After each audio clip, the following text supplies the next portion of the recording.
바다소녀와 바람의 철학. 들숨과 날숨의 이야기. 제18편 유행의 바람, 예술의 바람. 아들러를 만난 후 인선은 마음의 바람에 대해 새로운 이해를 갖게 되었다. 감정도 바람처럼 순환한다는 것, 그리고 그 바람을 잘 활용하면 더 멀리 갈 수 있다는 것을. 하지만 며칠 후 친구들과 만나면서 또 다른 종류의 바람을 경험하게 되었다. 인선아, 너 아직도 그 낡은 핸드폰 써? 같은 학교 친구 미정이가 최신 스마트폰을 자랑하며 말했다. 응, 이거면 충분해. 요즘 다들 이 브랜드로 바뀌고 있어. 너도 빨리 바꿔. 또 다른 친구 지혜가 말했다. 맞아. 그리고 이 앱도 깔아야 해. 요즘 우리 반에서 엄청 유행이야. 인선은 친구들의 말을 들으며 묘한 압박감을 느꼈다. 뭔가 새로운 바람이 자신 주변에서 불고 있는 것 같았다. 유행이라는 바람이. 그날 오후 인선은 제주시 문화예술회관 근처를 걷고 있었다. 젊은 예술가들이 작품 전시를 준비하고 있었는데 그들 사이에서도 비슷한 대화가 들렸다. 요즘은 이런 스타일이 대세야. SNS에서 핫한 건 이런 거야. 트렌드를 놓치면 안 되지. 이상하네. 예술가들도 유행을 따라가나? 그때 뒤에서 목소리가 들렸다. 유행도 바람의 일종이죠. 아주 흥미로운 사회적 바람이에요. 인선이 돌아보니 40대 정도의 남성이 서 있었다. 예술가 같은 자유분방한 분위기였다. 저는 박완수입니다. 문화평론가이자 미디어 아티스트예요. 안녕하세요. 저는 양인선이에요. 방금 유행에 대해 생각하고 계셨죠? 보면 알 수 있어요. 박완수가 웃으며 말했다. 유행은 정말 신기한 현상이에요. 마치 바람처럼 어디서 시작되는지 모르게 퍼져나가죠. 정말 그런 것 같아요. 친구들이 새로운 걸 따라하라고 하는데. 그럼 조용한 곳에서 이야기해 볼까요? 박완수가 인선을 근처 카페로 안내했다. 벽에는 다양한 현대 미술 작품들이 걸려 있었다.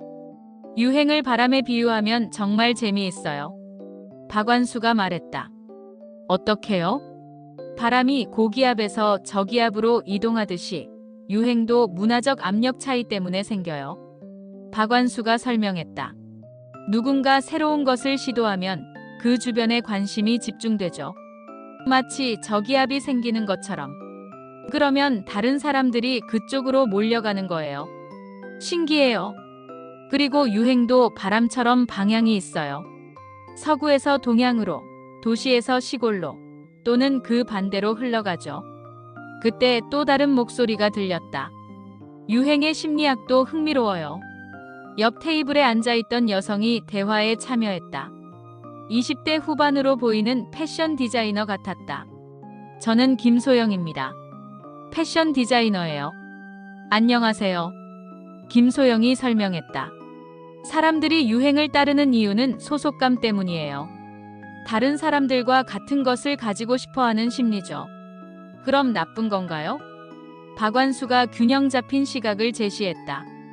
꼭 나쁘지는 않아요. 유행이 혁신을 퍼뜨리는 역할도 하거든요. 어떻게요? 좋은 아이디어나 기술이 유행을 타고 빠르게 확산되죠. 환경보호의식, 건강한 생활 습관, 새로운 예술 양식. 이런 것들도 유행을 통해 퍼져요. 김소영이 덧붙였다. 패션도 마찬가지예요. 때로는 단순한 외모 변화처럼 보이지만 그 속에 시대 정신이 담겨 있어요. 시대 정신이요? 예를 들어 편안한 옷이 유행하는 것은 사람들이 자유로운 삶을 원한다는 뜻일 수 있어요. 친환경 제품이 인기 있는 것은 환경의식이 높아졌다는 신호고요. 박완수가 더 깊은 차원을 설명했다.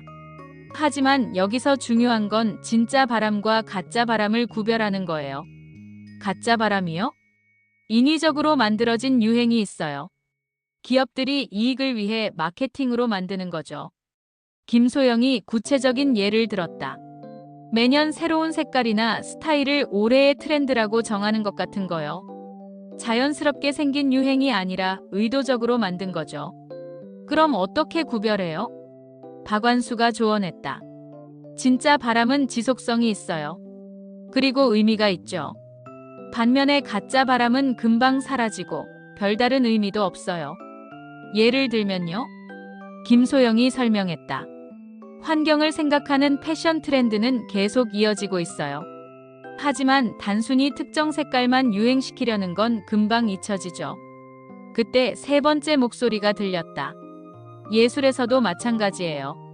뒤에서 접근한 남성은 50대 정도의 음악가 같았다. 저는 이동준입니다. 작곡가예요. 안녕하세요. 이동준이 말했다. 음악에도 유행이 있어요. 하지만 진정한 예술은 유행을 초월해요. 어떻게요? 바흐나 베토벤의 음악을 생각해 보세요. 몇백 년이 지났는데도 여전히 감동을 주죠. 반면에 일시적 유행에 기댄 음악은 금방 잊혀져요. 박완수가 덧붙였다. 예술가의 딜레마가 바로 이거예요. 유행을 완전히 무시하면 대중과 소통하기 어렵고 유행만 따라가면 진정성을 잃어버려요. 그럼 어떻게 해야 해요? 이동준이 답했다. 자신만의 목소리를 찾되 시대와 소통하는 방법을 찾는 거죠. 유행을 따라가는 게 아니라 유행을 만들어가는 거예요. 인선이 자신의 순비 소리를 떠올렸다.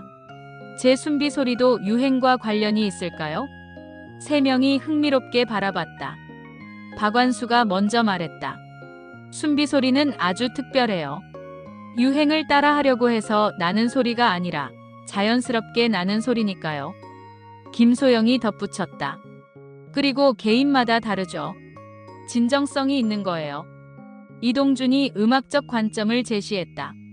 순비 소리는 최고의 즉흥 연주예요. 매번 다르고 그 순간의 진실한 감정을 담고 있어요. 그럼 제가 유행을 어떻게 대해야 할까요? 박완수가 조언했다. 유행을 맹목적으로 따르지도 무조건 거부하지도 마세요. 그 속에서 의미 있는 것을 찾아보는 거예요. 김소영이 구체적인 방법을 제시했다. 새로운 트렌드를 접할 때 이것이 나에게 정말 필요한가? 내 가치관에 맞는가? 물어보세요. 이동준이 마지막으로 말했다. 그리고 때로는 자신이 새로운 바람을 만들어낼 수도 있다는 걸 기억하세요. 제가요? 당신의 순비 소리처럼 진정성 있는 것은 다른 사람들에게도 영향을 줘요. 그게 진짜 유행의 시작이 될 수 있어요.